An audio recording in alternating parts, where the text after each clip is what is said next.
absoluto, que seria o ideal. O ideal para produzir esse hormônio, que é a melatonina, é o escuro absoluto. Não pode ter nem um ponto de luz. Tem alguns estudos que já mostram que o pontinho de luz do ar-condicionado já atrapalha um pouco a produção de melatonina pela pineal. Então, dormir num ambiente confortável, dentro da nossa possibilidade, claro, num ambiente que a gente se sinta acolhido, bem para dormir, sem nenhuma dor ou desconforto, no horário ideal, que cada um de nós tem que descobrir qual é o horário ideal, mas eu garanto para vocês que o horário ideal não é 1 da manhã, porque vai ter gente que vai dizer, eu sei meu horário ideal é às 2, não é. Isso é o que tu montou na tua vida hoje, mas nenhum ser humano hoje em dia, tem como horário ideal para manter um corpo saudável e dormir a 1 ou às 2 da manhã. Não, isso não é verdade. Então, saber cada um de nós qual é o horário ideal para ir dormir e também qual é o horário ideal para a gente acordar, porque tem pessoas que se acordam muito bem às 6 da manhã, tem pessoas que se acordam muito bem às 7 da manhã, tem pessoas que se acordam muito bem às 8 da manhã. Cada um de nós precisa entender qual é o melhor horário do despertar. Aquela coisa de ficar empurrando o sono, despertei. E aí, não, mas eu vou dormir mais um pouquinho porque ainda são 7, eu quero dormir mais um pouquinho. Quando a gente desperta de novo, pode ser 40 minutos depois, a gente desperta meio abobado, assim. Vocês já devem ter percebido isso, meio cansado, meio abobado, assim. Porque o horário que o corpo da gente queria sair da cama era aquele primeiro horário ali. A gente tem que começar a prestar atenção no nosso corpo. Ele está sempre nos mandando pequenos sinais. O horário bom de dormir é o horário que a gente tem sono. Mas eu não consigo dormir antes da meia-noite porque eu tenho que fazer isso, aquilo, aquele outro. A gente precisa adequar as nossas rotinas. Se a gente quer ter saúde integral, a gente tem que adequar as nossas rotinas para o melhor que a gente pode fazer. De novo, eu vou trazer essa máxima. O ótimo não pode ser inimigo do bom. Eu não consigo ir deitar às 9h30 da noite porque eu tenho afazeres que me levam a ficar fazendo coisas. Eu só consigo ir para a cama às 10h30. Ok, então vá às 10h30. Mas procurem ir dormir antes da meia-noite. Isso é super importante e vai fazer com que vocês tenham melatonina sendo jogada dentro do cérebro de vocês e facilitando a vida de vocês e trazendo mais recuperação durante a noite, um corpo mais saudável e prevenção de doença crônica. Isso é bem importante. E a grande questão de hoje em dia, que são os eletroeletrônicos que acompanham as pessoas para o quarto, né? Então, assim, isso não tem muita negociação, assim, gente, assim, entre 40 minutos e 1 hora antes da gente dormir, tá? 40 minutos antes, até 1 hora, assim, antes da gente dormir, a gente não pode mais estar com televisão ligada, olhando o celular, no tablet, no joguinho, no computador, não. Então, 40 minutos antes da gente dormir, a gente já tirou os equipamentos eletroeletrônicos da tomada, o celular está muito, muito, muito longe da gente, porque o celular emite radiação eletromagnética o tempo todo. Tem pessoas que dormem com o celular do lado da cabeça, isso é um veneno. Isso é um veneno. Não deixem as pessoas fazerem isso. Quem vocês conhecem, peçam para não fazer isso. O celular fica longe da gente, tá? Assim como a gente não deve carregar o celular colado no corpo da gente também, isso também não é uma coisa que a gente devesse fazer. Mas à noite, entre 40 minutos e 1 hora do horário que a gente vai dormir, a gente desliga todos os equipamentos eletroeletrônicos para tirar essa intervenção da radiação eletromagnética da nossa cabeça, para que a gente possa baixar um pouco essa energia, essa frequência da radiação eletromagnética, que nós já estamos embebidos. Não tem como a gente fugir mais disso. Tem torre de telefonia na rua, tem torre de alta tensão, tem torre de rádio, torre de TV. Nós já estamos vivendo sob o jugo da radiação eletromagnética. Isso não tem as bandas todas que nos atravessam, né? Isso não tem como a gente mudar. Mas a hora que a gente vai descansar o nosso corpo, a gente, pelo menos 40 minutos antes ou 1 hora antes, a gente tira os equipamentos eletroeletrônicos de perto da gente para que a gente possa ter um sono melhor. Porque isso modifica bastante o padrão do nosso sono e modifica muito a qualidade do nosso sono também. Então, isso é bem, bem importante, tá? A questão da radiação eletromagnética dos equipamentos eletroeletrônicos. Eu preciso o que mais saber a respeito do meu sono? Além de tirar os equipamentos eletroeletrônicos, entender qual é o melhor horário para eu dormir, qual é o melhor horário para eu acordar. Eu preciso ver do ambiente que eu falei, o escuro do ambiente. Eu preciso ver o alimento que eu como, a última refeição que eu faço no meu dia, que é a refeição que vai preceder o sono, né? Vai ser meu jantar, por exemplo, ou a ceia, enfim, para cada pessoa. Se os alimentos que eu como à noite não me atrapalham, não me atrapalhariam o sono. Como que eu sei isso? Se eu como uma coisa que eu percebo que eu não estou digerindo bem, que eu não consigo digerir bem, aquilo ali não vai facilitar o meu sono. Porque grande parte do meu sistema corporal vai estar preocupado em tentar entender o que é essa jossa que eu comi, que está parada ali, e que eu não consigo fazer esse troço andar no meu corpo, e o corpo não descansa. A gente precisa colocar o nosso corpo em descanso durante o sono. É para isso que a gente dorme, é uma morte que a gente tem durante a noite, para que o corpo se refaça, faça um reset, se reorganize, para começar tudo de novo no outro dia, para uma nova vida num outro dia. Então, é preciso que a gente não atrapalhe esse processo. Então, observar o que a gente come à noite é bem importante também, tá? O quarto pilar, e a quarta coisa que eu gostaria de falar aqui, é o que a gente utiliza como forma de ajudar as pessoas na manutenção da saúde e prevenção de doença, é o gerenciamento das emoções, é o gerenciamento emocional, tá? Esse é um assunto que a gente tem que olhar com bastante cuidado, cada um de nós, porque quando a gente fala em gerenciamento emocional, a gente está falando para além de como é que a gente é, do ponto de vista de como que eu me comporto, que tipo de gênio eu tenho, eu sou uma pessoa ansiosa, calma, melancólica, triste. Para além disso, eu estou falando aqui de como que eu reajo às situações do meu dia a dia. Por que isso importa? Nós temos um mecanismo, como todos os outros, que são mecanismos ancestrais no corpo da gente. Nós viemos com um mecanismo instalado no nosso corpo que funciona a partir de uma glândula no nosso cérebro que chama hipotálamo. O hipotálamo é uma glândula bem grande no cérebro que a gente tem e ela comanda todas as outras glândulas do nosso corpo. Então, do cérebro para baixo, o hipotálamo comanda a pineal, que eu estava falando, e a hipófise comanda a tireoide, comanda os ovários, o testículo, comanda as adrenais, que são glândulas bem pequenininhas que ficam em cima dos rins.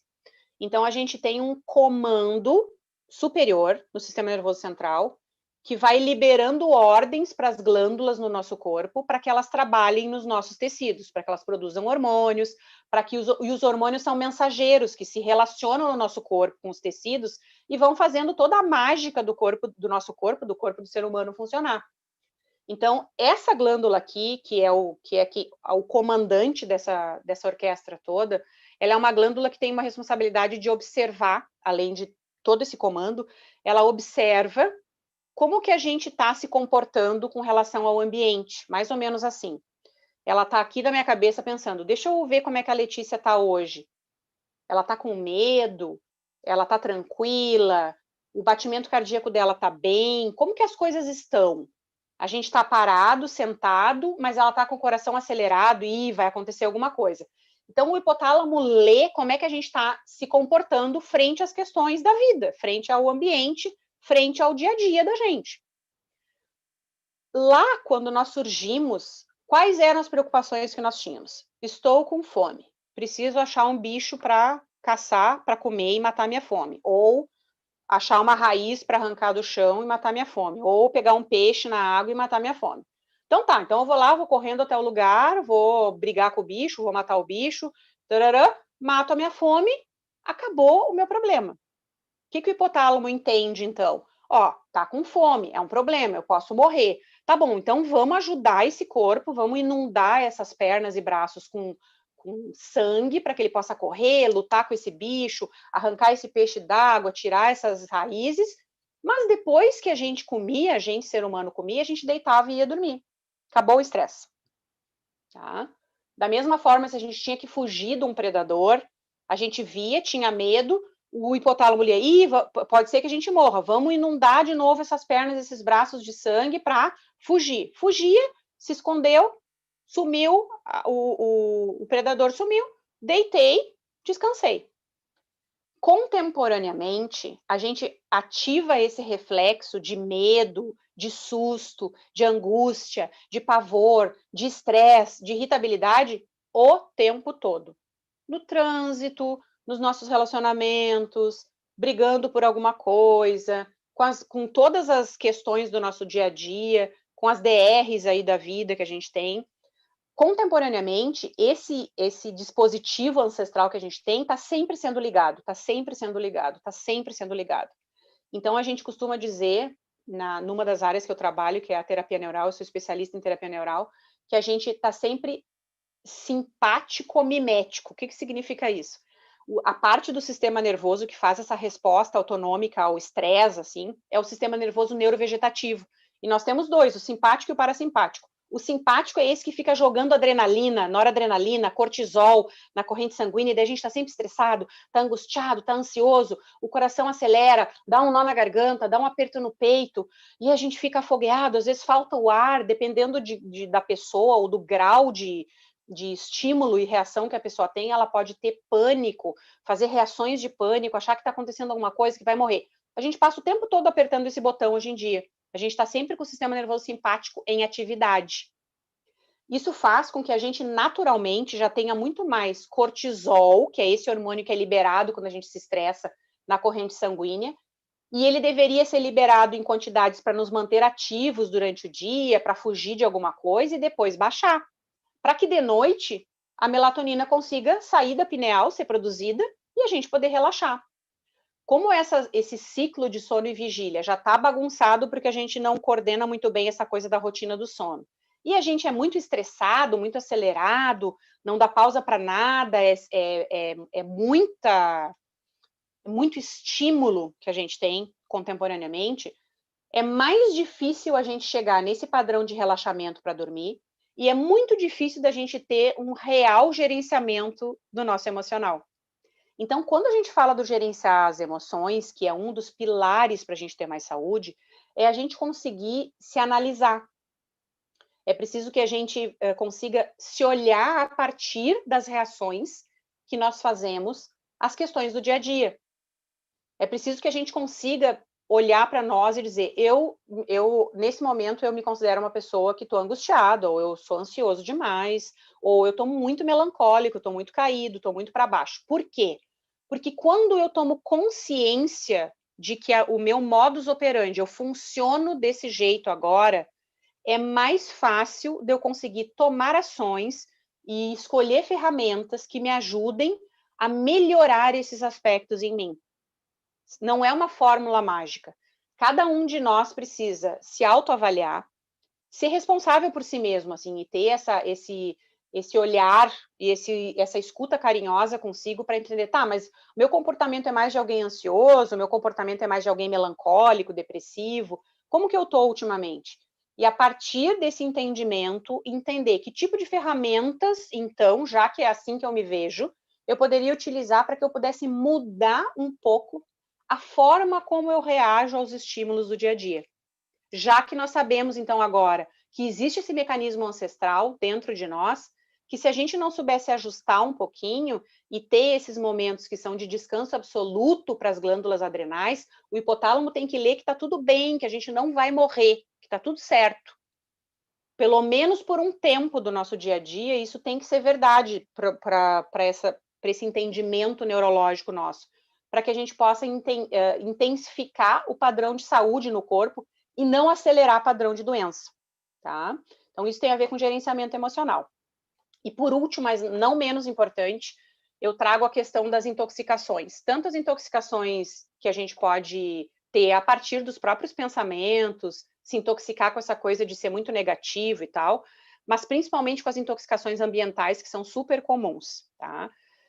É muito difícil a gente conseguir ajudar uma pessoa a voltar para um caminho de saúde ou entrar numa jornada através da saúde quando ela está com o corpo intoxicado. As principais intoxicações que a gente percebe nos seres humanos hoje são as intoxicações por metais tóxicos, as intoxicações, e aí dentro dos metais tóxicos eu posso elencar todos os tipos de agrotóxico, todos os tipos de solvente, todos os tipos de metais em liga, que são metais colados um no outro, que dos mais variados tipos que a gente pode albergar no corpo da gente, e eles são extremamente tóxicos para o organismo. Os parasitas, em geral, tem muito parasita que fica no corpo da gente depois de uma infecção ou de uma inflamação que a gente teve, que a gente supostamente pensa que curou, e o micro-organismo está lá. Exemplo, herpes. Herpes é um vírus que não é só quando a gente tem uma lesão no lábio, uma lesão genital ou um cobreiro, que é o herpes zoster no corpo, curou, ele sumiu. Não, ele é um vírus que fica dentro da nossa célula para sempre, se a gente não fizer nada.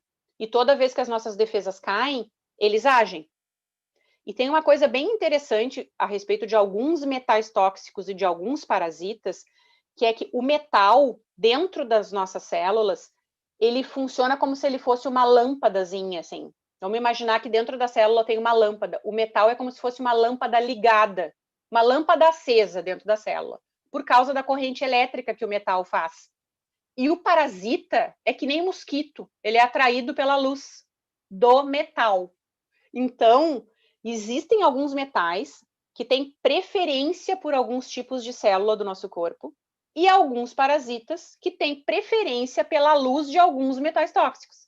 Então, aí a gente forma complexos organometálicos no nosso corpo, que são altamente intoxicantes e que são quase que travas para a nossa saúde. Isso é sempre preciso investigar para tentar entender se a gente tem ou não tem esse tipo de alteração e se tem, a gente neutraliza e limpa, tá?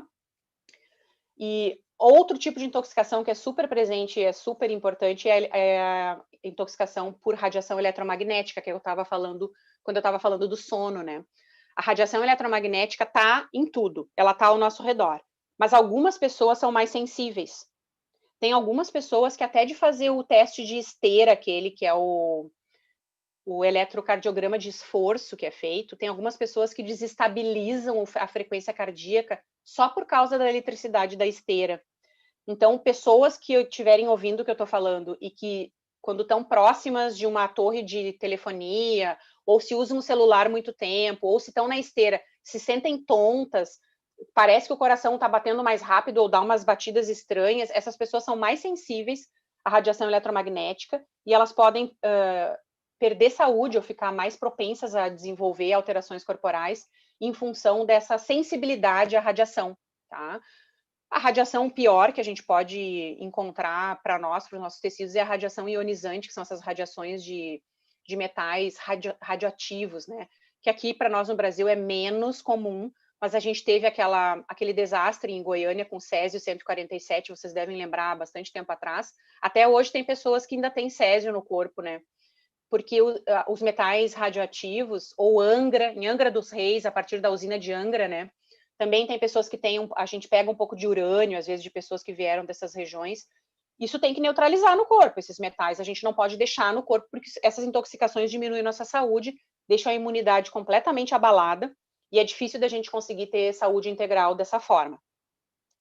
Quando a gente traz isso para o contexto da mulher, eu quero pegar bem esse lugar aqui dos metais, porque no caso das mulheres, sabidamente, o alumínio é um metal tóxico que tem predileção por tecido mamário e mais por tecido gorduroso. Assim como a mama é formada de muito tecido gorduroso, além da glândula, tem gordura entre a glândula, os linfonodos da axila também são gordurinhas, são nódulos de gordurinha de tecido linfático.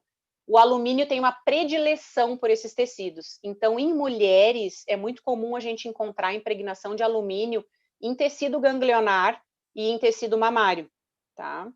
O que o alumínio faz? Ele desestabiliza o tecido localmente. Ele diminui a imunidade local. Se ele diminui a imunidade local, ele é um ruído naquela região.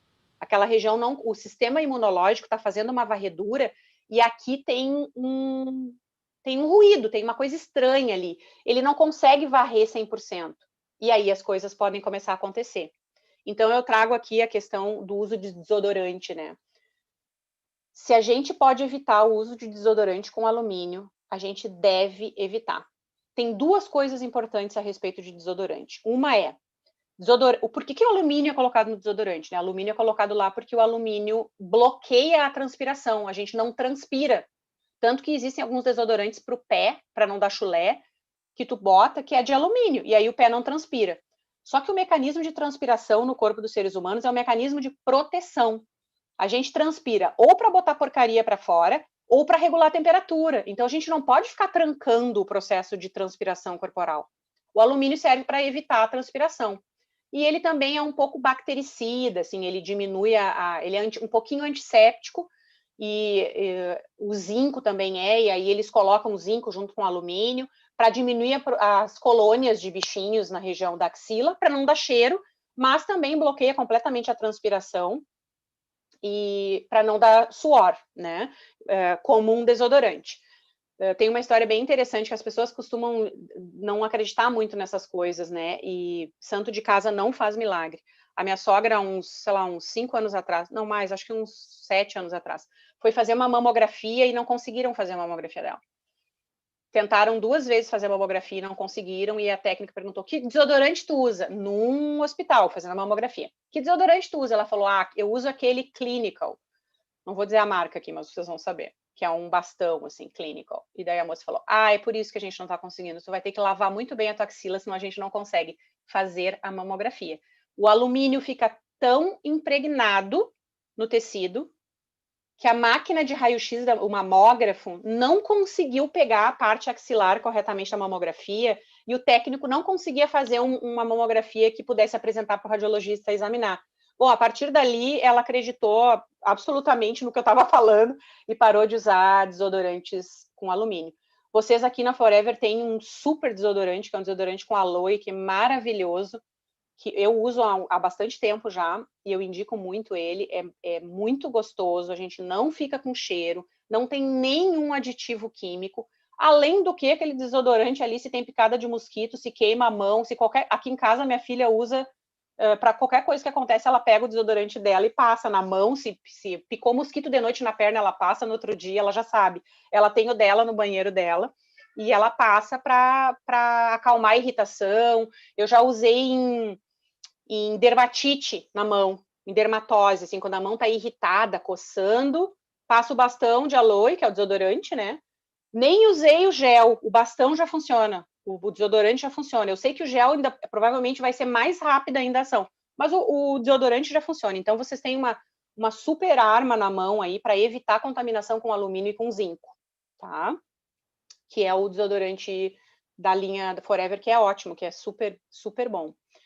Então, as intoxicações a gente tem que cuidar, nem sempre é fácil da gente saber se a gente está intoxicado ou não, mas é preciso que a gente tente, de alguma forma, entender mais sobre essas intoxicações, limpar o nosso corpo de todas as maneiras possíveis, assim, que a gente aprenda com ferramentas que nos ensinem, ou procurar alguém que nos ajude nesse sentido, porque um corpo livre de intoxicações é um corpo que mais facilmente a gente conduz ao longo da nossa jornada aí para o lado da saúde, e não para o lado do problema, vamos dizer assim, né? E não para o lado da normalidade. Trazendo novamente um pouquinho para o lado da mulher, porque por fim é outubro, né? E o José me falou muito em falar um pouco a respeito da questão do câncer de mama. O mês de outubro é um mês que é considerado um mês de conscientização, tá? O outubro foi relacionado à conscientização. Hoje em dia já não é mais nem só do câncer de mama, já tem várias outras ações em cima, mas primariamente foi uma conscientização da sociedade, dos indivíduos como um todo, homens e mulheres, a respeito da importância da prevenção e do rastreamento do câncer de mama e também das doenças femininas, de outras doenças, doença do útero, por exemplo, feminina, né?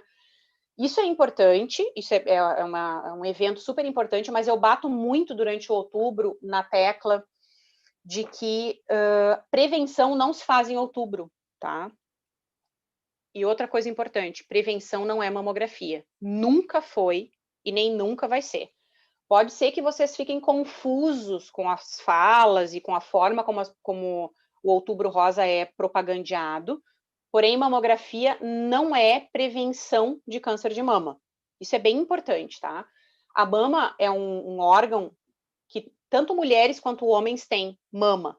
Só que o ciclo completo da mama se faz nas mulheres, porque as mulheres vão ter um estímulo a partir da produção de estrogênio, que é um dos hormônios femininos na puberdade, muito grande. Os homens não vão ter esse estímulo na puberdade, os homens têm mais testosterona. E o estrogênio é que estimula esse grande crescimento de glândulas mamárias. Então, a gente aumenta o tamanho das mamas na puberdade, as mulheres, e os homens nem tanto, bem menos, tá? Por causa desse estímulo estrogênico. O ciclo completo da mama de uma mulher se faz depois que ela desmama. Então, aquelas mulheres que nunca amamentaram, elas não fazem um ciclo da mama completo. Isso não é um problema, tá? Mas é só para vocês saberem que o ciclo completo da mama se dá quando terminam as amamentações. Porque a mama cresce na puberdade, ela cresce bastante, ela chega no seu tamanho normal. Quando a gente engravida, ela cresce mais, e o número de ductos e de lóbulos aumenta muito, porque ela vai servir como nutrição para a criança, né? E quando há o desmame, há uma involução desse tecido glandular todo. Ele começa a diminuir, involuir, diminuir de tamanho, diminuir. Algumas células morrem do tecido mamário num processo corporal que a gente chama de apoptose. A célula se mata, puf, porque ela não serve mais para nada. E esse mecanismo que faz com que, depois do período de amamentação, as glândulas mamárias desinchem, involuam, células morram, é altamente protetor para a mama. O corpo da gente é tão perfeito que, se o ciclo da glândula for completo, ela é extremamente protegida de doença, porque ela passou por todos os ciclos naturais, fisiológicos, que ela deveria ter passado. Isso não significa que mulheres que amamentaram não vão ter câncer de mama, não é isso, mas sabidamente a amamentação protege contra doenças mais graves de mama, tá? Quando involui a glândula, o substituto natural é gordura. Por isso que a gente fica com aquela mama murchinha, mais flácida, que as mulheres acham feio, e na verdade é uma baita proteção. Tem nada de feio naquilo ali. É natural, é normal, é o fisiológico. A mama mais murchinha e mais flácida é uma mama protegida, porque é uma mama que passou por todos os ciclos. É mais fácil de fazer exames nas mamas que estão assim. A mamografia fica um exame ideal e super eficaz nas mamas que estão assim. Tá? Então, isso é bem importante a gente ter em mente, assim, principalmente em função dessa questão toda estética sobre as mamas, que é bem controversa, e que deixa as mulheres sempre muito inseguras com relação a como a sua mama está depois do período de amamentação. Algumas delas até antes do período de amamentação, né? As mamas, elas, das mulheres principalmente, as dos homens menos, porque elas têm menos estímulo hormonal. Mas as das mulheres, elas em geral, ao longo de uma existência de uma mulher, elas vão ter basicamente 4 tipos de lesões. Ou nódulos, que podem ser nódulos sólidos ou cistos, elas vão ter dor mamária, elas vão ter derrame ou descarga no mamilo papilar, né, ou mamilar, e elas vão ter inflamações.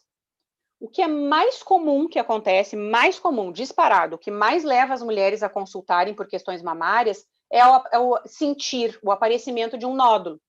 E aí, a partir desse sentir, que é quase 60% das vezes que mulheres até 40 anos procuram por questões de mama, é sentir um nódulo, sentir um carocinho, sentir alguma coisa. E a grande maioria das vezes são nodulações benignas. A menor percentual de vezes, o menor percentual de vezes são alterações malignas da mama.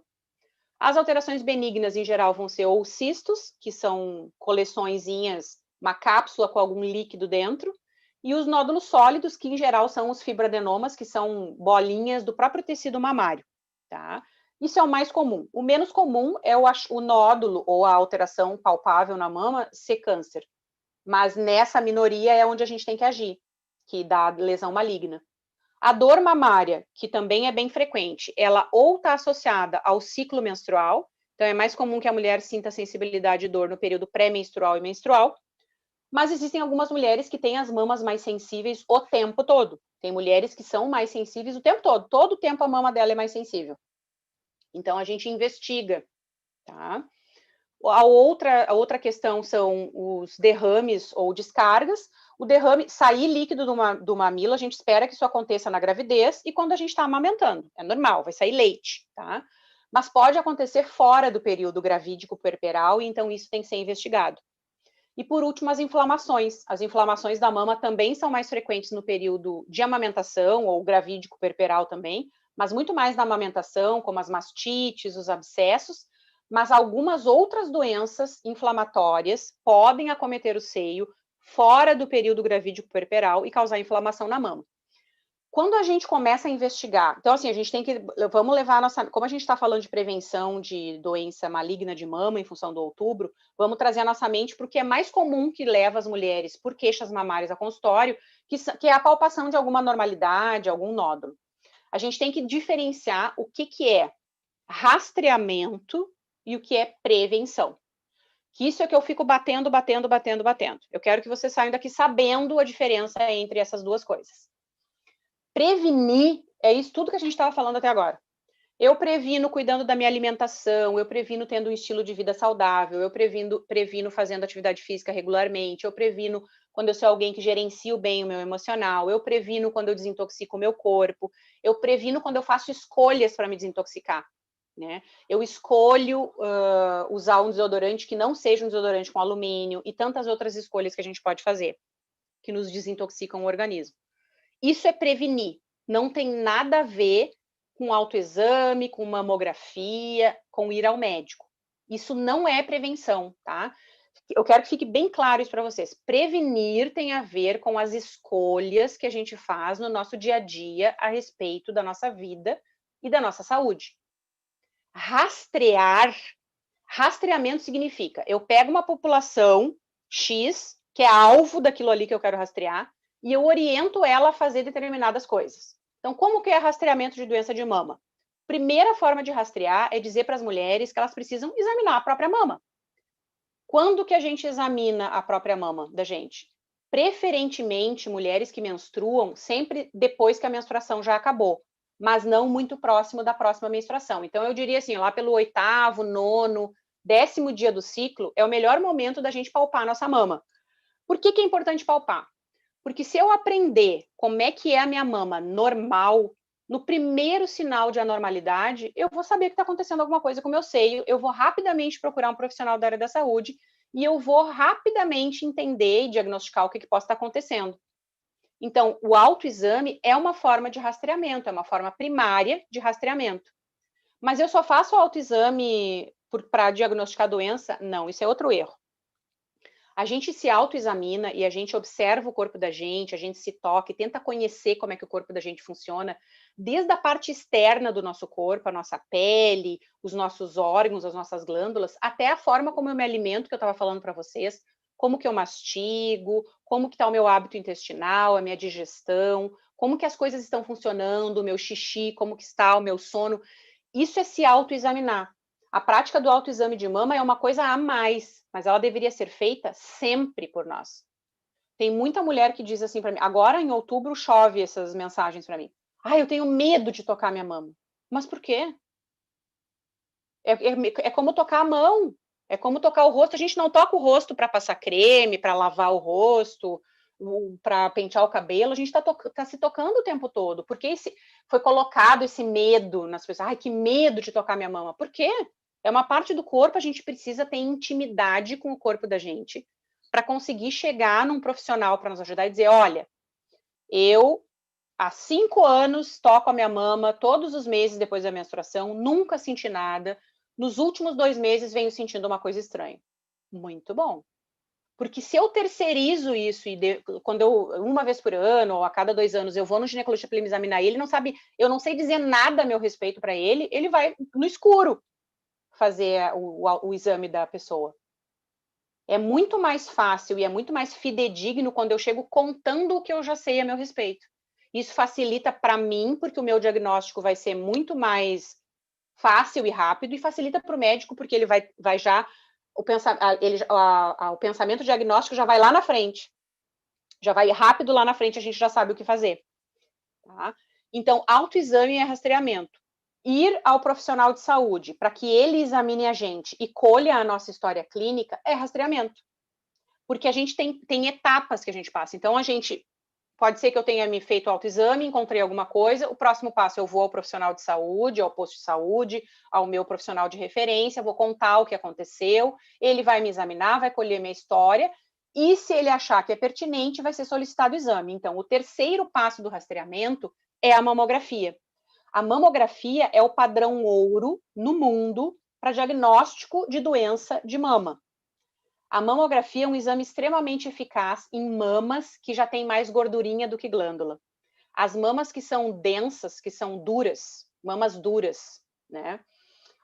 A mamografia perde um pouquinho a eficácia dela. Por isso, nós temos exames que complementam a mamografia. Então, quando eu peço uma mamografia e a mamografia vem dizendo que o exame é inconclusivo ou que as mamas são muito densas, o que a gente precisa fazer não é se assustar, é preciso fazer exame complementar. Quais são os complementares? Em geral, é a ecografia da mama e da axila, às vezes é ressonância.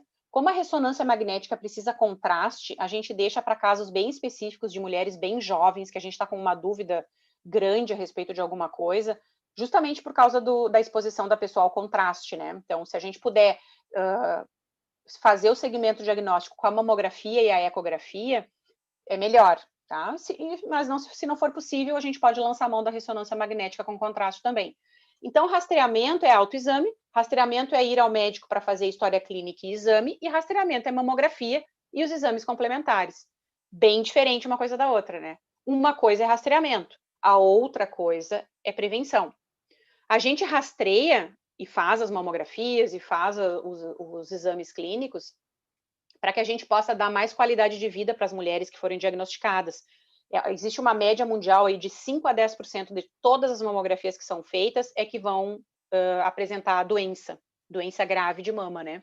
Mas para esses 5 a 10% que vão ter doença grave, o que a gente quer é que o diagnóstico seja feito de forma precoce, para que a gente possa fazer uma intervenção precoce, para que isso possa aumentar a qualidade de vida dessa pessoa e o prognóstico da doença. O prognóstico significa o tempo que essa pessoa tem a partir da doença, de vida com qualidade. Né? Então, como o câncer de mama é uma doença altamente tratável hoje em dia, quanto antes a gente diagnostica, antes a gente consegue resolver tudo, e, em geral, existe muito sucesso nos tratamentos a partir disso, do diagnóstico precoce. Eu acho que ficar claro essa diferença entre o rastrear e o prevenir é muito importante, assim. Voltando na prevenção, que é o que a gente estava falando até agora, conhecer muito bem o corpo da gente, né? Como eu estava falando, a partir do autoexame, não só da mama, mas entender o seu corpo como um todo. E ter boas escolhas no dia a dia faz uma diferença muito grande, assim, na vida de todo mundo. Eu falei aqui do desodorante, que eu acho sensacional o desodorante que vocês têm, mas eu quero trazer aqui também como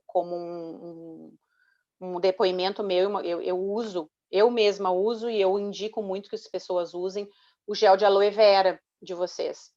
Tem uma portaria de 2011 da Anvisa que proibiu o aloe vera para ingerir, né, para ser vendido, muito por causa da lantoína. A lantoína é uma forma química, é um resíduo que tem na babosa, na aloe vera, que está provavelmente naquele sumo amarelo, quando a gente pega a folha da babosa e bota ela de pezinho, tem um sumo amarelo que sai, aquilo ali realmente é tóxico para o organismo. Mas a Forever tem um aloe vera há muitos e muitos anos, que é o gel da tampinha vermelha, o gel de aloe clássico da Forever, que é extremamente limpo, que não tem nada de toxicidade e que faz uma varredura no corpo da gente. Eu uso muito ele do ponto de vista preventivo, como detox, para ajuda nos detox todos de organismo que eu faço. Eu sempre indico que a pessoa utilize por um tempo prolongado. Quem não pode usar sempre, que use no mínimo, tem que fazer um tratamento de 90 dias. Quer desintoxicar o corpo, é no mínimo 90 dias. Mas para quem tem condições de usar sempre, eu indico que use sempre o gel de aloe. Para quem tem problema gastrointestinal, para pessoas que precisam de ajuda com relação à formação de colágeno no corpo, porque mesmo o aloe vera, uma ação da aloe vera, dos princípios que são os polissacarídeos que tem na aloe vera, é estimular os fibroblastos. Os fibroblastos são células que produzem o colágeno do nosso corpo. Por isso é interessante para pessoas que têm questões osteoarticulares, além das pessoas que têm questões gastrointestinais. A coisa da questão gastrointestinal é muito utilizada a babosa porque ela é cicatrizante, ela tem uma ação antisséptica, ela controla a colônia fúngica, virótica e bacteriana, então ela é excelente para a mucosa gástrica. Mas essa coisa do estímulo do fibroblasto eu acho fantástica, porque quando a gente não consegue convencer, mulher, por exemplo, né? A gente não consegue convencer de usar para articulação ou para o trato gastrointestinal. Quando a gente fala que produz colágeno, e colágeno não vai só na articulação, né? Colágeno vai na pele, vai no cabelo, vai na unha, pronto, tá convencida. Aí vai usar. É um jeito de convencer, né? Eu entendo que eu preciso que elas usem, muitas vezes é porque estão com o digestivo super ruim ou estão com as articulações super ruins, mas às vezes o convencimento passa pela estética, porque mulher é muito ligada com essas questões, né? Então, eu indico muito, assim, eu acho fantástico, assim, eu acho que as ações são muito, muito boas. Para queimadura, tem trabalhos incríveis com aloe vera para queimadura. A Forever tem aquele gel também. Eu não experimentei ainda esse gel, que é o mais forte, aquele que é o gelzinho, né, que usa. Agora eu até esqueci o nome, porque eu sou a louca do lip balm, do desodorante dos bujãozinhos de aloe vera. Mas tem tanta coisa boa, né? Mas acredito que o gelzinho lá, que é mais forte, que é mais rápida a ação, seja até mais aloe gel, ó. A Lucy colocou. Isso aí, Lucy, obrigada. Eu acho que esse deve ser mais rápido ainda, mas assim, eu queimei minha mão, queimei aqui minha mão. Aqui tem um escuro, vamos ver se dá para vocês verem. Queimei minha mão no feriado agora, e foi domingo, tá? Isso aqui é uma queimadura de domingo, ó. Eu passei o desodorante. Não tem nada, tá só mais escurinho, não levantou nem bolha. Eu usei o bastãozinho de desodorante. Eu acho fantástico, assim, a ação cicatrizante, antisséptica, a pele fica íntegra, fica muito bem, assim. Essas coisas que vocês têm aí como ferramentas para vocês, que são pessoas que utilizam já os produtos da Forever, são excelentes, assim, vocês precisam tentar se arregimentar para conseguir montar esquemas de detoxificação para vocês, assim, para facilitar a vida.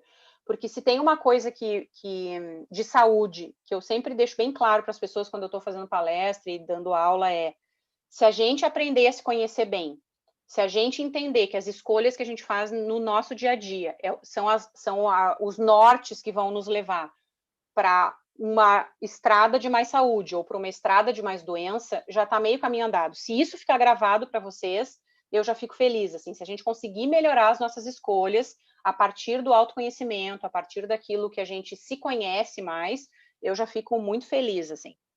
Para quem quiser conhecer um pouco mais a respeito da medicina integrativa e dos pilares, eu tenho nas minhas redes, no Instagram, eu tenho 2 e-books que eu fiz durante a quarentena para os meus pacientes, eles estão gratuitamente para ser baixados lá. É só entrar no @doutora.leticiabeck.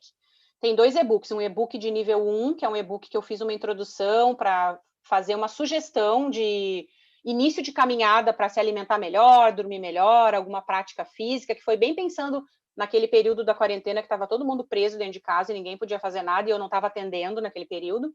E depois eu fiz avancei no conhecimento num e-book nível 2 que está bem legal. E para as mulheres que têm interesse, eu tenho um estudo, uma plataforma de AD que chama Jornada Feminino Cíclico, que eu conduzo para as mulheres para ajudar no trabalho de autoconhecimento e reconexão com o corpo. Eu quero abrir um pouquinho agora, eu agradeço de novo muito pelo convite, eu quero abrir um pouquinho se alguém tem alguma pergunta, né, Wagner? De repente alguém quer perguntar alguma coisinha? Ficou com alguma dúvida? Excelente, doutor. Primeiramente, eu quero agradecer, total gratidão pelas informações. Você tem uma dinâmica de passar que todos nós conseguimos entender. Ah, que É bom. maravilhoso, olha, é incrível. Que Realmente, bom. nós temos a doutora Débora Balaguês, que faz também palestras para nós, que Eu é conheço ela. conhecida sua também, né? Aham. Então, olha, vocês têm o dom, e a gente fica maravilhado, porque nós da Forever, a gente adora, a gente é apaixonado por médicos que têm essa visão sua, essa visão ampla, né, de um todo, não só questão química, né, mas também Sim. questões naturais de tudo. E isso que você falou da questão da prevenção, aí foi 10, que a prevenção não é agora o mês de outubro, não é a prevenção é no seu dia a dia, né, como tu mesmo falou, as escolhas que a gente faz. Então, desde já quero agradecer. E eu quero. Você tem consultório, você atende, é isso? Aham, Você em faz Porto Alegre. atendimento? Então, Uhum. você tem um número do teu consultório para as pessoas que quiserem, de repente, consultar Sim. contigo? Pode O, passar, fica nu- à vontade, que aqui nós somos uma família. tá, o número convencional é o 51, que é o prefixo, 3028 3007. E o WhatsApp, para marcação de consulta e para tirar dúvida, alguma coisa assim, é o 51 980 17 5769. Acho que eu acertei. Tá, então do escritório é o É, isso aí, Isabel, obrigada. Isso aí. DDD 51. Ah, o pessoal já botou aí, ó. Viu que o pessoal é É, rápido, ó. é ligeiro, o pessoal é ligeiro. Legal. E me diz uma coisa, para quem é de longe, que está em outro lugar, tu consegue fazer consulta online? também? Sim, o Conselho Federal de Medicina liberou o teleatendimento desde o final de março, né? Por causa Tá. da quarentena. Então, enquanto eles não nos proibirem novamente, porque nós não podíamos fazer, né? Eu acho que isso agora não vai mais acontecer, sabe, Wagner? Porque eles abriram essa brecha por causa da pandemia e eles viram que isso ajudou muita gente. Então, eu Sim. acho que isso não volta mais atrás. Eu faço, sim, eu faço atendimento presencial e teleatendimento. Perfeito, porque aqui nós temos pessoas do Brasil inteiro aqui, Brasil inteiro, de todos os estados. Legal. Então, realmente, temos pessoas... Nós estamos com 140 pessoas, mais ou menos, quase 100 pessoas aqui Que legal. e 40 pessoas lá no YouTube. Eu abri lá no YouTube, ao vivo, lá, né? Porque lotou a sala aqui. Então, pessoal, quem quer fazer pergunta, coloca eu, escreve eu aí, que daí eu sei que você quer fazer uma pergunta para a doutora Letícia. Vamos lá. Se alguém quiser fazer uma pergunta, mulheres aproveitam, olha aí, uma pessoa com conhecimento incrível, não fique com vergonha de fazer pergunta, talvez a sua pergunta é uma pergunta que muitos gostariam de fazer. Ó, a Lucy Pérez, nossa safira. Olá, Lucy, boa tarde. Oi, Wagner. Tudo bem? Boa tarde. Em primeiro lugar, parabéns aí, viu, Wagner? E ao José Pires, a Alda e principalmente a doutora que deu aqui, não, show, informações que são fáceis de transmitir ao próximo. E a gente sempre tem que ajudar ao próximo. Não foram difíceis, eu até consegui escrever muita coisa aqui. Que legal! Muito legal, muito obrigado, gratidão mesmo. Mas eu queria perguntar sobre a menopausa. Todas querem. Então, porque tudo o que eu percebi, o foco aqui que a doutora falou, em relação ao ciclo menstrual, na realidade, câncer de mama na mais jovem e tal. Mas e a mulher na menopausa? Quais são as preocupações que ela tem que ter em relação a reposição hormonal, não reposição hormonal? A gente vem de uma linha de natural, de cuidar mesmo das questões naturais, né? Meio contra assim, a reposição hormonal. Então, como a gente está num time bem grande aqui, feminino, pode ser essa dúvida também de mais pessoas. Claro. A questão do climatério e da menopausa é uma dúvida, sempre gera muita dúvida, né? E realmente foi bom, eu te agradeço, muito obrigada pelas tuas palavras, fiquei bem feliz, assim, eu agradeço tu ter feito essa lembrança, porque assim, na verdade eu devia ter falado, mas esqueci de falar, é que é tanta coisa, né? A mama da gente, a partir da menopausa, ela vai passar a ser substituída por gordura quase 75% dos casos, em quase 75% de nós mulheres vai haver essa substituição. Mas tem 25% de nós que não fazemos essa lipossubstituição, que não há essa troca de glândula mamária por gordura. E, pelo contrário, tem algumas mulheres que ainda por cima ficam com a glândula mais dura ainda, depois da menopausa. Isso dificulta enormemente as mamografias, isso diminui a eficácia do exame grandemente, e coloca a mulher numa situação de maior risco, porque a gente sabe que o tecido que recebe o hormônio feminino é a glândula. Se eu tenho pouca glândula e tenho muita variação hormonal, essa muita variação hormonal não vai fazer muita diferença porque eu tenho pouca glândula.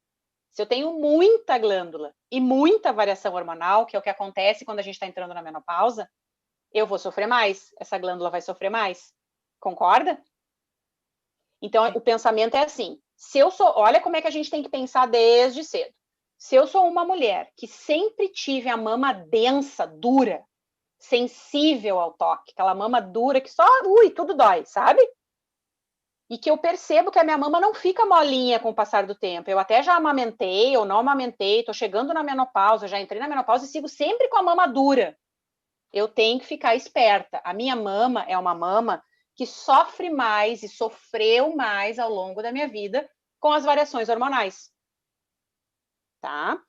Quando a gente entra a chegada dessa fase da vida, que é a fase da diminuição da produção de hormônio pelos ovários, que a gente conhece como climatério, e a nossa última menstruação é a menopausa.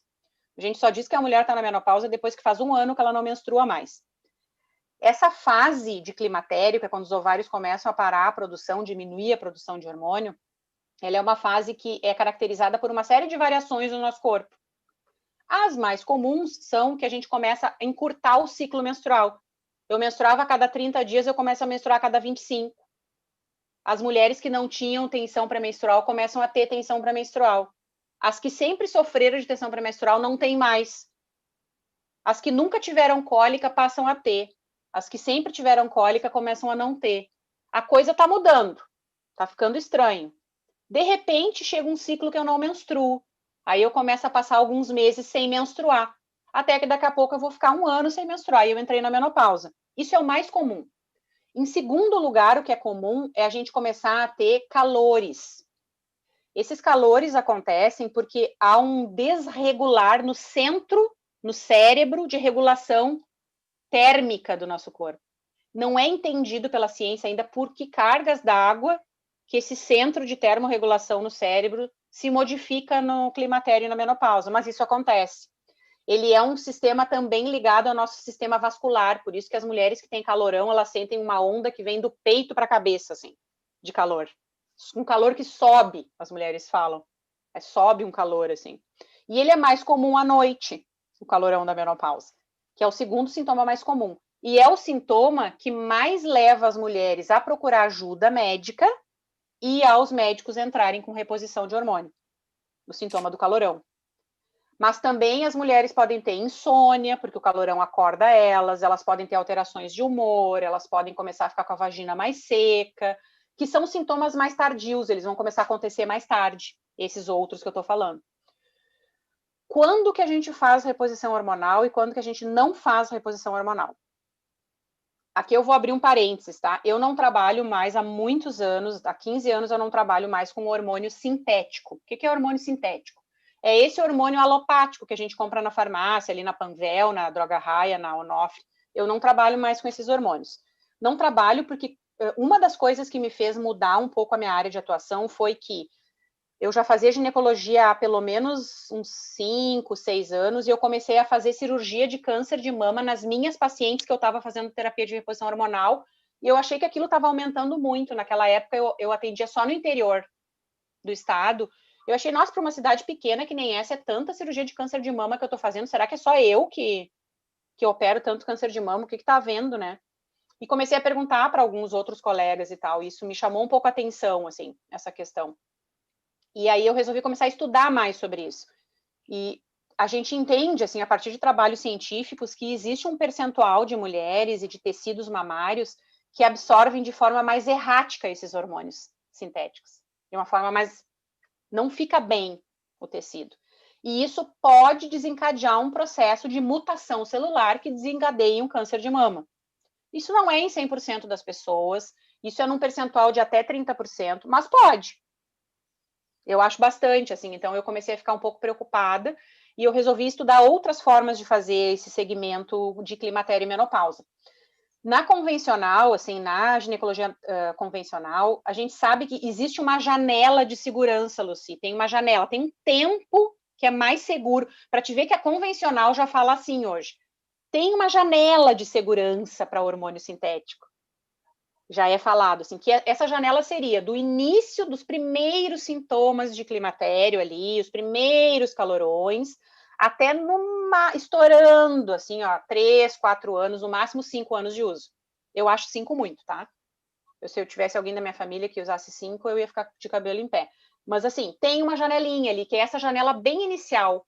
E a gente vê, às vezes, mulheres com 70, 80 anos usando, né? Então, isso está totalmente fora dessa janela de segurança convencional aí. Mas o que dá para a gente fazer? Então, eu não uso isso, tá? O que eu costumo usar? Eu tenho 2 frentes de atendimento nessa área. Primeiro, eu sempre começo com toda essa modificação de padrões que eu falei para vocês aqui. Tem que mudar tudo primeiro. Não adianta sentar na minha frente e querer sair com receitinha de outra coisinha, porque se não quiser comer direito, não adianta. Porque não vai resolver. Não vai resolver. Tem que desintoxicar, tem que deixar o corpo bem, porque qualquer coisa que tu quiser botar para dentro do teu corpo... Eu sou prova disso. Tu pode ser, olha, pode ser vitamina C, que é um negócio muito bom para o corpo. Se tu quiser botar num corpo intoxicado, vai tudo fora. O corpo não absorve, tá? Então, primeiro tem que desintoxicar, essa é a primeira coisa. Desintoxicou, repôs tudo aquilo que estava faltando. Então, eu vi que estava faltando vitamina D, eu vi que estava faltando vitamina B12, eu vi que estava faltando magnésio, eu vi que estava faltando não sei o que, não sei o que, não sei o que. Eu ajustei a pessoa e eu dou um prazo aí, um ciclo de 90 dias. Por que um ciclo de 90 dias? Porque as nossas células levam, em média, 90 dias para fazer um ciclo de limpeza.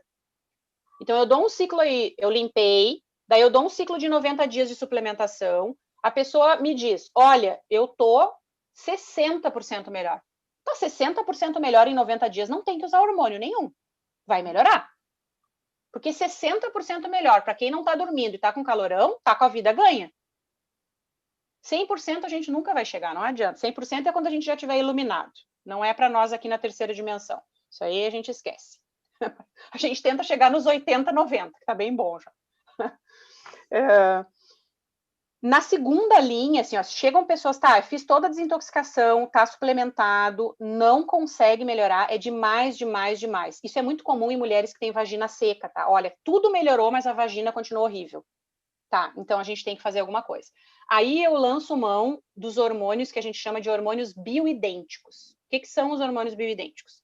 Hormônios bioidênticos são um grupo de hormônio que são retirados de ativos vegetais e o laboratório chega nesse ativo vegetal, dá uma mexida nele para deixar ele mais parecido com o nosso hormônio humano e a gente passa ele na pele. Um creme que tu passa na pele. E aí a gente tenta imitar o ovário. Exemplo, a gente passa creme com progesterona de noite, porque o ovário produzia ela de noite. A gente quer lembrar o corpo que está tudo muito parecido com aquilo que ele faz. A gente passa o creme de estrogênio e de estriol, que são 2 estrogênios importantes, pela manhã, que é quando o ovário produzia. Se a mulher precisa usar um pouquinho de testosterona, a gente usa no meio do dia para não brigar com os outros hormônios. E a gente tenta fazer essa dança bem perto do fisiológico.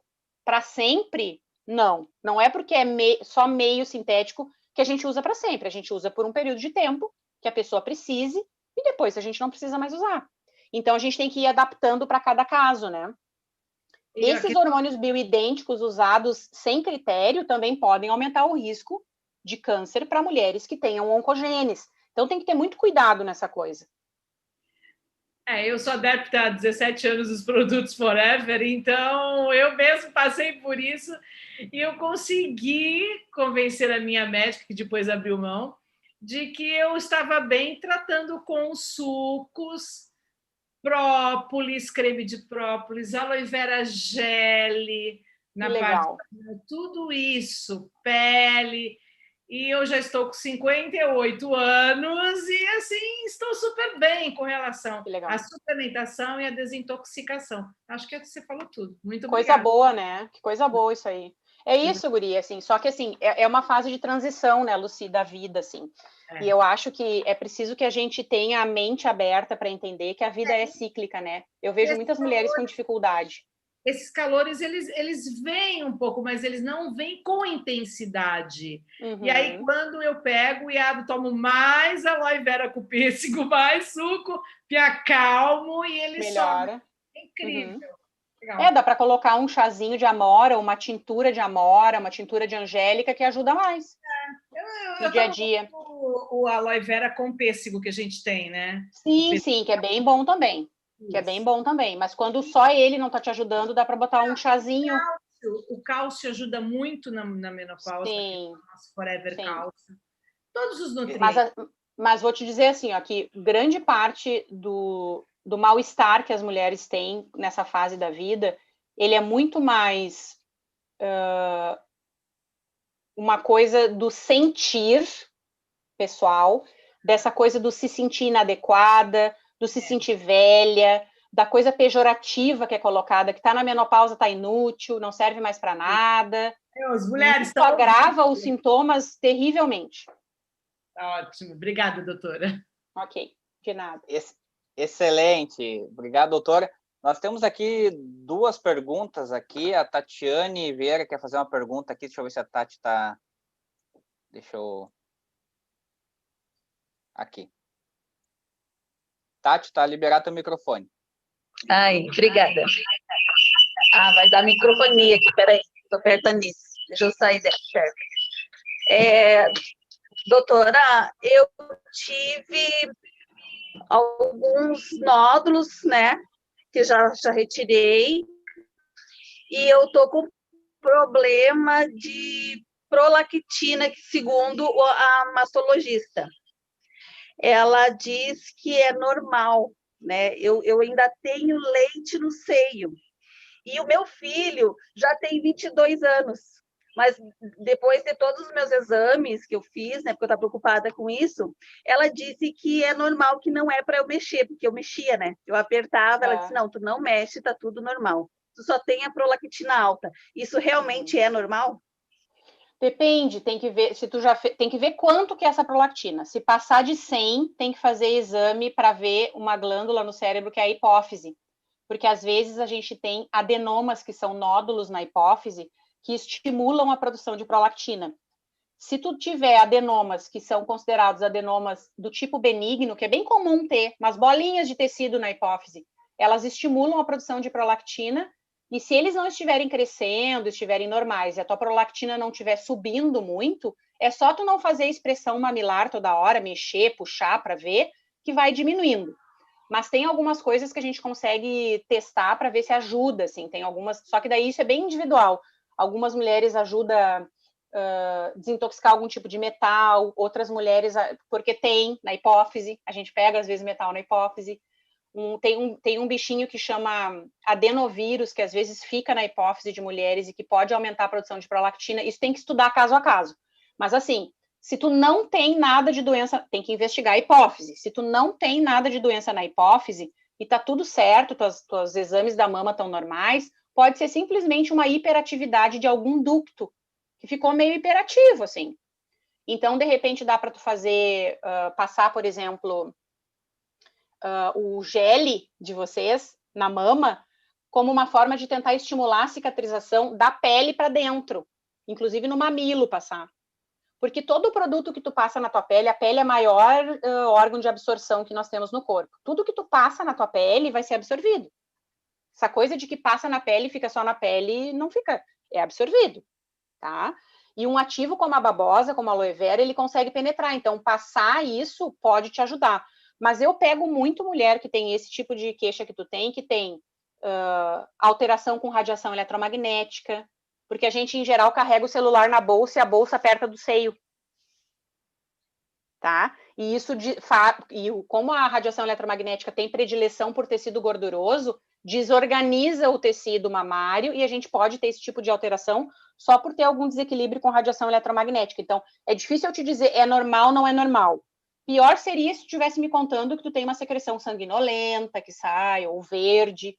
Como é leite, é quase que 100% benigno, mas tem que investigar a hipófise para ver se não tem adenoma. Perfeito. Eu já tirei os nódulos também, foram no pescoço, né? Mas por conta do desodorante, né? Que eu usava desde os 12 anos usando desodorante, eu deu esses nódulos e eu uso o nosso desodorante no seio também, sim. No seio, no pescoço, isso aí, por tudo. Isso aí, tem que fazer. Mas investiga a hipófise. Certo. Se tu fica preocupado, investiga a tua hipófise. Pede um raio-x da célula túrcica, é o nome do exame que se faz primeiro. É difícil o nome, né? Raio-x da célula túrcica. Ok, vou anotar. Excelente. Agora a Amélia de Jesus Obrigada. Quer fazer a Amélia de Jesus quer fazer uma pergunta. A Amélia vai aparecer para te ativar aí. Eu acho que a Amélia colocou. A Amélia colocou eu. Amélia, vai aparecer para ti aí ativar. Boa tarde. Apareceu. Boa tarde.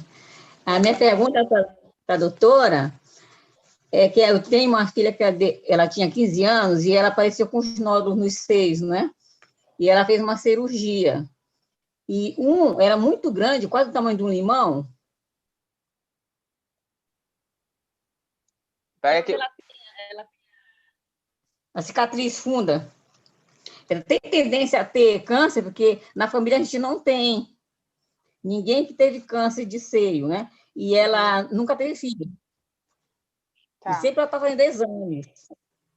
Tu me diz de novo, cortou ali quando tu estava falando, ela tinha um nódulo grande, que era do tamanho de um limão. E outros pequenos, né? Aos 15 anos de idade. Aí ela fez uma cirurgia, né?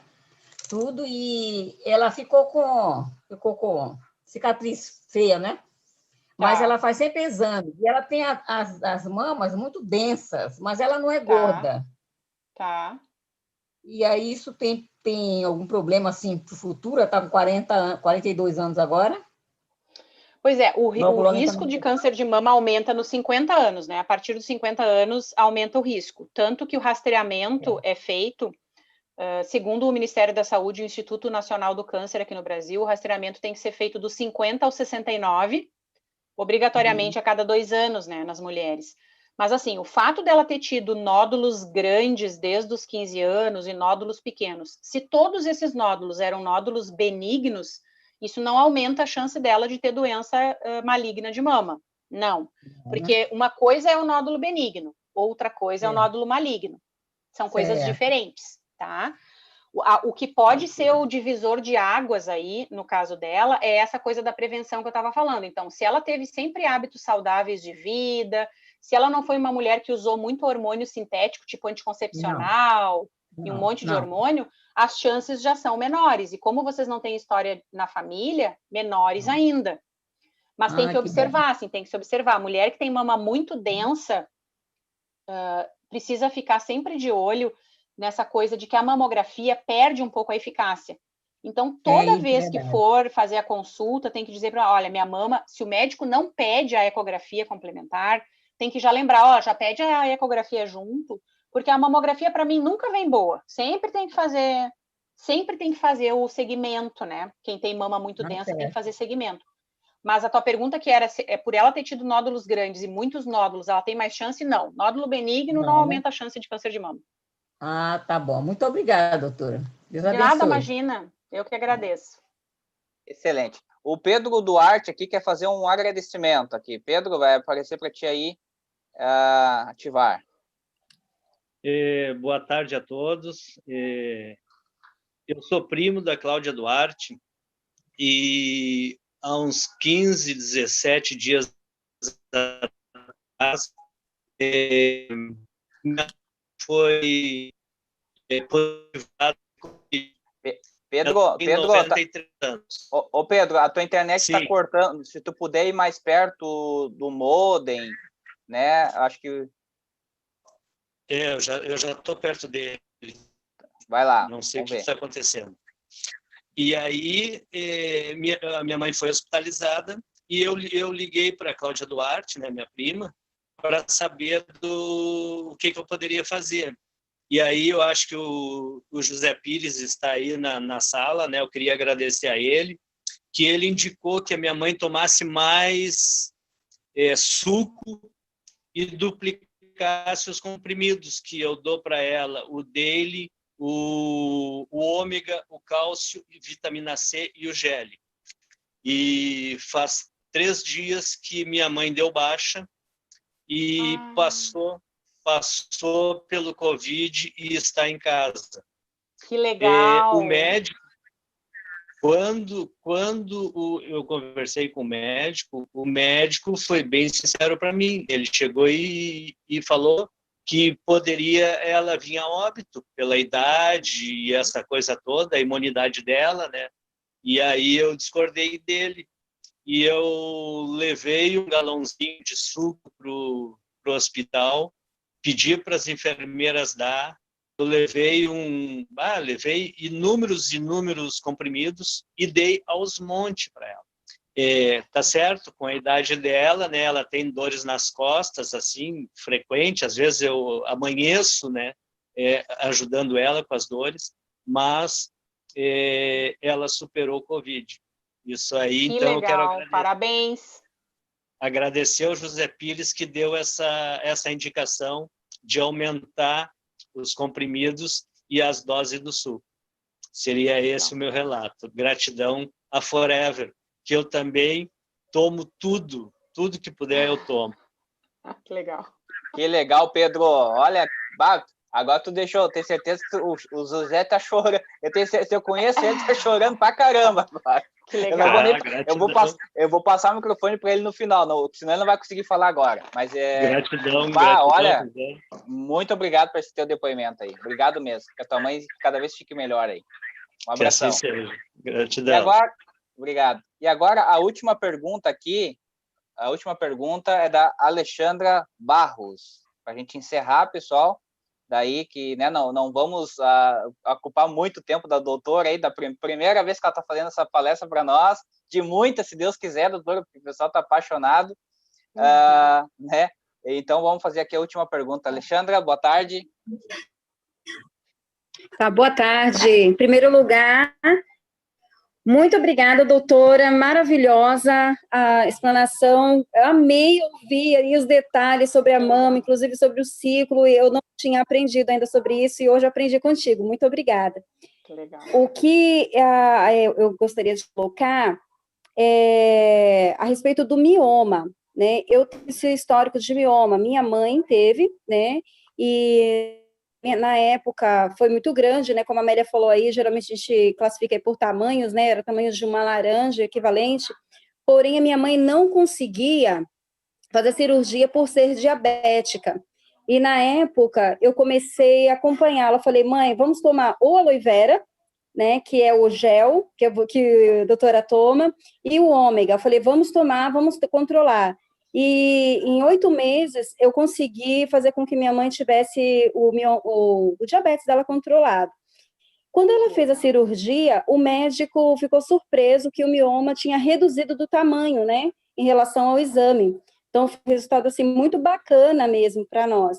E hoje eu tenho, né, o mioma, descobri, e eu também já estou fazendo tomo toda a suplementação possível, né, suco. E o que eu queria perguntar, fiz essa colocação e perguntar para a senhora, como é que funciona essa questão do mioma em relação aos produtos, como é que se passa isso, se procede isso no corpo da mulher? Uhum.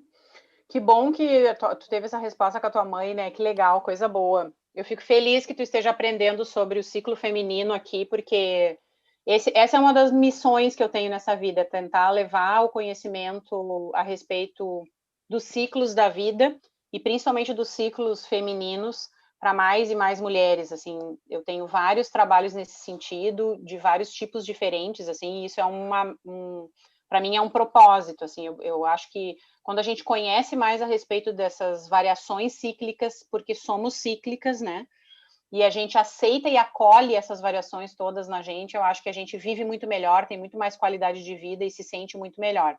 Assim, o mioma é uma patologia benigna do útero, né? É como se fosse um novelo de músculo ali no meio do músculo uterino, é como se fosse um músculo enovelado. E ele pode ter vários tamanhos. Ele cresce principalmente ao longo da vida fértil da mulher, porque ele precisa de certa variação hormonal para crescer. Ele precisa desse estímulo hormonal para crescer. Tanto que grande parte dos miomas femininos, eles atrofiam e desaparecem depois da menopausa, porque os ovários deixam de produzir hormônio depois da menopausa. Então, os miomas não têm mais estímulo para crescer depois da menopausa. Por que esse tipo de produto que tu está usando ajuda com esse tipo? Na verdade, ajuda com qualquer tipo de patologia, porque a gente tem que entender é o seguinte, quando a gente tem uma normalidade em algum tecido do corpo, em algum órgão, qualquer coisa que a gente pense que a gente tenha no corpo, quando eu utilizo produtos naturais que facilitam o sangue de circular, esse sangue circulando mais facilmente leva mais oxigênio para os tecidos, leva mais nutrientes para os tecidos, as trocas acontecem de forma mais saudável, mais fácil, e o corpo tem mais possibilidades de trabalhar a autocura. Todos nós nascemos com a capacidade de curar constantemente tudo que está acontecendo de errado no corpo da gente. O problema é que contemporaneamente a gente vive num sistema de muita poluição, com uma alimentação que não é a ideal, com uma série de coisas que eu falei aqui durante a palestra, que acabam nos intoxicando e travando o nosso organismo, e quando tu coloca para dentro do corpo substâncias como o aloe, que limpa, desintoxica, cicatriza, estimula a regeneração, que é um baita antisséptico, que estimula a produção de fibroblasto, que são as células que produzem colágeno no nosso corpo. É a célula mais abundante no corpo, é o fibroblasto. E a aloe vera comprovadamente estimula o fibroblasto. E aí tu usa ômega 3, que facilita a circulação sanguínea, que deixa o teu sangue mais limpo, que deixa o teu sangue mais fluido. Tu consegue atravessar todos os tecidos do corpo de forma que os teus tecidos recebam nutrientes e todo o teu sistema imunológico, teu sistema de defesa trabalha para curar. É por isso que a gente melhora, né? E aí as pessoas falam, mas melhorou tomando suco de aloe, melhorou tomando ômega 3, que é excelente, o Arctic Sea, que tem, a Forever tem.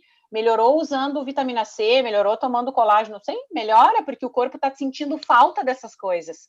E aí, quando tu entrega isso para o organismo, ele sabe exatamente o que ele tem que fazer com essas coisas e ele vai... É como se ele fosse se sentindo livre para trabalhar na limpeza, na autocura, na regeneração. Por isso que vai melhorando, né? Mioma pode ser trabalhado de diversas maneiras. Essa que tu está fazendo, que é utilizar a suplementação, é uma das melhores maneiras de fazer isso. Uma alimentação saudável ajuda muito, né? Uma alimentação equilibrada e saudável ajuda muito na questão dos miomas. E ajudar os teus ovários na questão do ciclo, ajustar o ciclo ovariano, ajuda demais, assim. Porque a grande maioria das mulheres que faz mioma tem um desajuste na produção de progesterona e estrogênio. A gente naturalmente produz ao longo da vida fértil muito mais progesterona do que estrogênio. Esse é o normal, tá? Só que a contemporaneidade, o nosso estilo de vida contemporâneo, vai fazendo com que nós sejamos mais estrogênicas hoje. Em função da alimentação, em função das intoxicações, a gente é mais estrogenizada do que progesteronizada. Se eu tenho mais estrogênio que progesterona, deveria ser assim de progesterona e assim de estrogênio. Se começa a acontecer isso aqui, facilita de eu ter mioma, facilita de eu ter cisto no ovário, facilita de eu ter nódulo na mama, facilita de eu ter endometriose. Então, a gente precisa fazer a balança, voltar para o normal de novo. Entendeu? Te ajudei? Muito obrigada. Bom. Obrigada mesmo. Fantástica a sua apresentação, maravilhosa. Muito obrigada. Bom, eu que agradeço. Obrigada. Excelente, doutora. Eu quero agradecer aqui de coração. Mas antes de você dar essas últimas palavras finais aí, eu vou abrir aqui para que todos nós que estamos aqui, pessoal, nós temos que agradecer muito ao José e à Alda Pires, que foram eles, né, que conseguiram essa palestra com a doutora Letícia. Beckenkamp, agora a gente sabe como pronunciar, Beckenkamp, né? Então, muito obrigado, José e Alda. Vou abrir o microfone aí. José já aliviou, já tá, a emoção já passou. Gratidão, José. Já chorou um pouquinho. Eu agradeço o Pedro, é importante, foi uma grande surpresa para mim ele estar nessa sala aí e dar esse depoimento aí para nós que somos leigos no sentido assim de tratamento de saúde. Estão me ouvindo? Sim. E esse depoimento para mim foi... Eu vi um bebê chorão, porque a gente faz uma caminhada de 9 anos e o que mais a gente quer ouvir um depoimento desse, que os nossos produtos, que é abençoado, que o seu Rex Mogas botou na nossa vida, a Forever, e trouxe saúde para dentro dessa casa aqui, trouxe saúde para minha mulher, para minhas filhas, né? E principalmente para um homem que nem eu, que usava um tubo de oxigênio do quarto. Então eu tenho muita confiança no produto, eu sei que eu estou falando. Eu não sei tecnicamente, eu não sei falar como um doutor ou uma doutora, né? Mas eu sei falar o que esse produto faz dentro do meu corpo, o que fez dentro do corpo da minha família. Então, esse depoimento do Pedro, o meu coração está em pedaço. Eu sou um bebê chorão, né? Então, eu tenho que me cuidar muito. E uma gratidão muito grande por esse produto, por essa doutora maravilhosa que deu esse ensinamento hoje para nós aqui, despendiou do seu tempo, da sua agenda aí, e é muito gratificante para nós. Eu na verdade, eu não sou muito bom nas palavras, né? Mas eu gosto de esse momento aí para mim foi ímpar e espero ficar gravado isso aí. Esse depoimento desse rapaz, o Pedro Duarte, foi assim, ó, chave de ouro para mim, porque nesse negócio o importante é importante ganhar o dinheiro, é importante. A gente não vive sem o dinheiro, mas esse depoimento não tem preço, não tem dinheiro que pague. Uma pessoa de 93 anos e o médico, como ele narrou ali, e o médico dizia assim, ó, eu achava que tua mãezinha, né, sairia em óbito aqui, não estaria mais conosco. E ele dá um depoimento desse, eu não preciso falar mais nada referente a isso, né?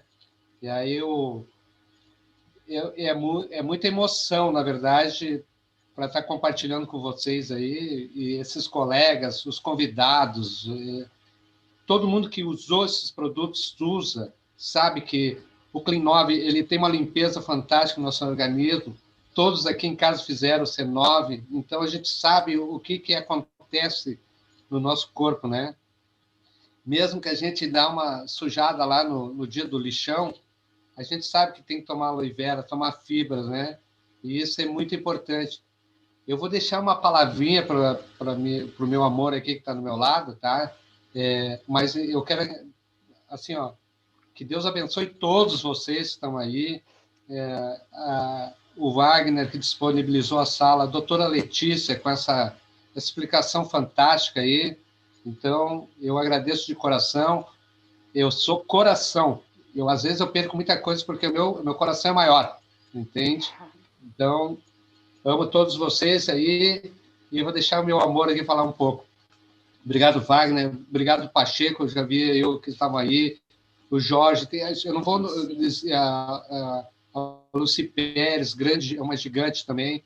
E a gente saber que atrás desses produtos, Isabel Bragnolo também, o pessoal está aqui em São Paulo, Santa Catarina, Rio Grande do Sul todo, fora do Brasil, e isso é maravilhoso nessa sala aí. Desculpa, me empolguei aqui, mas assim, ó, um beijo no coração de vocês. Eu vou deixar minha princesa falar um pouco aí para vocês aí. Boa tarde, tudo bem? Eu só complementar, então, o que o José falou, né? Muita gratidão, primeiro a Deus, depois a minha família, né? E a pessoa que me apresentou Forever também, eu sou eternamente grata, porque a maioria das pessoas sabe que a gente conheceu porque eu tive uma depressão muito séria e utilizei os produtos e melhorei. E há 9 anos a gente faz esse trabalho, a gente procura levar, né, para as pessoas saúde financeira e saúde física primeiro, né? Primeiro a saúde física e, em consequência, como eu tive, né? Foi assim que aconteceu comigo. Primeiro eu tive a saúde física e depois eu fiquei sabendo que tinha um grande negócio, né? Também, que pode ajudar muitas pessoas a ter saúde financeira. Então, a gente só tem gratidão e a gente vem procurando fazer esse trabalho de maneira certa. E por isso aparecem pessoas como a doutora Letícia no nosso caminho, né? Eu acredito que seja por isso que sempre a gente buscando o que é bom, né? Buscando o que é certo, vai vir as pessoas certas. E a doutora Letícia é uma pessoa assim, a nossa linha ascendente, as pessoas que vieram antes de nós, na Forever também, e a gente é muito grato por isso. Então, só gratidão hoje para tudo isso, para a doutora Letícia, ao Wagner e a toda a nossa linha ascendente. Obrigada. Excelente, excelente. Alda, aí depois, aí eu e o José, nós vamos ficar fora dessa situação aqui agora. Tu e a Michele, né, se a doutora Letícia, claro, que o mês de novembro, que o mês de outubro é um mês para ela, realmente deve ser muito acelerado, né? Ou assim que a doutora puder, né, se puder fazer para nós, uma palestra só para as mulheres, né, Alda? Só para uma palestra só para as mulheres, assim, só para vocês realmente estarem numa sala, as mulheres, porque muitas vezes, doutora, por ter homens aqui, as mulheres talvez fiquem um pouco tímidas de fazer algumas perguntas mais pessoais mesmo, né? Uhum. E aí eu vou estar falando com a Alda e com a Michele, minha esposa, para estar organizando aí, se com você, se puder, claro, né, um evento somente para as mulheres. Mas, independente disso, quero agradecer muito, doutora, muito mesmo. Você não tem ideia quantas vidas você impactou hoje. Eu vou mais uma vez passar aqui, pessoal, o telefone para quem quiser consultar com a doutora Letícia. O consultório dela é o DDD 51, tá bom? 3028 3007, tá? E o WhatsApp, para você que quiser, você que é até mesmo de outros lugares, pode fazer consulta com ela online também. DDD 51 980 17 57 69. Mais uma vez, DDD 51 980 17 57 69. Doutora, muita gratidão. Eu vou deixar você dar aí suas considerações finais. Eu quero agradecer muito vocês pelo convite, o José e a Alda, que são uns queridos, né? Esses retornos que eles receberam hoje aqui tão legais, assim, eu acho que é muito fruto das pessoas que eles são, né? E eu acredito muito que quem trabalha com prevenção em saúde, que quem trabalha pensando mesmo no bem do outro, assim, sempre frutifica. Eu fico muito feliz de poder participar desse tipo de evento, porque o pensamento é sempre que cada um que a gente consegue impactar com essas informações, que são informações muito valiosas em saúde, em prevenção, e que se tornem multiplicadores disso tudo, né, desse conteúdo, dessas ferramentas, dessas informações, a gente vai impactando a vida das pessoas e a gente vai conseguindo fazer aí é como uma ondinha, né, como atirar uma pedrinha num riacho, aquela ondinha vai se espalhando, assim. E a minha missão é espalhar saúde, assim, eu acredito muito nisso, assim, eu baseio a minha vida muito nisso, assim, em tentar trazer esses conhecimentos, popularizar mais esses conhecimentos, porque essa área da medicina que eu trabalho, que eu falei para vocês, que é a medicina integrativa, ela, infelizmente, no Brasil, ela é muito elitizada ainda.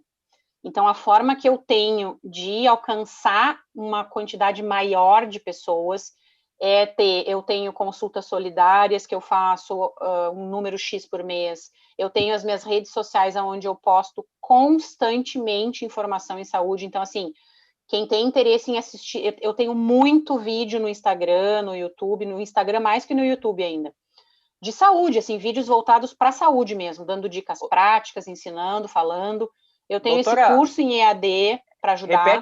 Repete o teu Instagram mais uma vez para o pessoal. É Sim. DRA, doutora, DRA.Letícia Beck, BECK. Aí, ó, a Lorena já colocou. Tem um pessoal que é ligeiro, né? Sim, tem. Às vezes as pessoas são rápidas. Coisa boa, coisa boa. Me sigam lá, porque assim, tem muita informação lá, tem esse curso novo que eu coloquei, que é um curso em 4 passos muito interessante para a saúde feminina. Vamos fazer sim, vamos ver se em novembro a gente faz uma sala fechada só com mulheres, eu acho muito interessante, assim. E é isso, assim, eu quero agradecer as oportunidades que eu tenho para falar de saúde e prevenção, para mim são sempre oportunidades muito valiosas, porque essa é a forma que eu tenho de espalhar mais conteúdo. Vocês viram, assim, eu não acredito em titulação, tá? Mas eu já estudei muito nesses anos que eu caminho por aqui, assim. Então, assim, informação não serve para nada guardada dentro do bolso da gente. Esse tanto de informação que eu acumulei ao longo desses anos, a minha experiência prática, a minha própria experiência de vida, a minha experiência clínica, eu já estou formada há 23 anos, né? Isso tem que servir para ajudar mais pessoas, que não só esse grupo mais elitizado que consegue entrar dentro dos consultórios particulares da gente hoje, né? Então, eu creio muito nisso, assim. E eu quero agradecer mais uma vez, eu estou à disposição. Vamos tentar fazer essa, então, em novembro, só para as mulheres. E eu agradeço a cada um e cada uma que estava aqui presente hoje. E eu quero que vocês sejam multiplicadores disso tudo aí. Fico feliz que tenham anotado. Eu sou dessas também, que vou para as palestras e anoto tudo o que falam, para depois eu usar para mim como conhecimento e para informação para o meu dia a dia. Gente, muito, muito obrigada. Obrigada pelo tempo de vocês, de estarem aqui comigo. Eu sou só gratidão. Um beijo grande, um abraço apertado para todo mundo. Excelente, pessoal. Vamos todo mundo seguir lá, assim que acabar a palestra aqui, vamos lá no @dra.leticiabeck, vamos seguir a doutora lá no Instagram e ficar por dentro de todas as informações que ela vai colocando. E quero convidar todos para vocês para a apresentação do negócio, você que quer conhecer um pouco mais, você que está como convidado aqui talvez, quiser conhecer mais sobre toda a estrutura da Forever, né, as plantações, a empresa como se, o plano de negócios que a empresa tem, né, para quem quiser chegar gerente, um gerente já ganha mais de R$5.000 por mês, não só fazendo, né, o consumo e cadastrando pessoas. O gerente sênior ganha 10 mil, um gerente sólido ganha 15 mil, em média, um gerente safira ganha mais de 20, 30 mil. Então, pessoal, está aqui um plano de negócios incrível para quem quiser mudar de vida. A Forever cresceu 400% no período de pandemia. É para você ver que nós temos um negócio realmente incrível nas mãos. Ok, pessoal? Então, forte abraço a todos, gratidão, gratidão aí, José e Alda, mais uma vez. Gratidão total, doutora Letícia. Você, a partir de agora, faz parte do coração aí dos forevianos, tá? Forevianos aí, tá? Pessoal da Forever Living. Forte abraço a todos, fique com Deus, tá? E nos encontramos hoje à noite, às 8h30 da noite, né? Na grande apresentação da Oportunidade Forever. Forte abraço, pessoal. Tchau, tchau.